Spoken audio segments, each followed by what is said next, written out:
અમરેલી જિલ્લાના સાવરકુંડલા તાલુકાના મહુવા રોડ પર 2 દિવસ પહેલા હિટ એન્ડ રનની ઘટના બની હતી।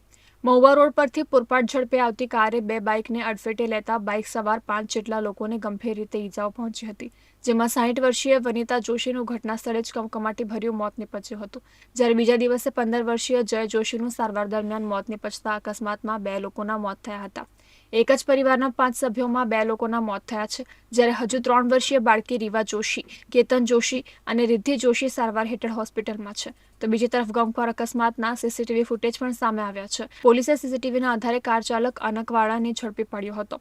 પોલીસે આરોપી અનકવાડાને સાથે રાખી સમગ્ર ઘટનાનું રિકન્સ્ટ્રક્શન કર્યું હતું। કારથી કેવી રીતે અકસ્માત સર્જ્યો તે મુદ્દે પોલીસે ઝીણવટભરી તપાસ કરી હતી।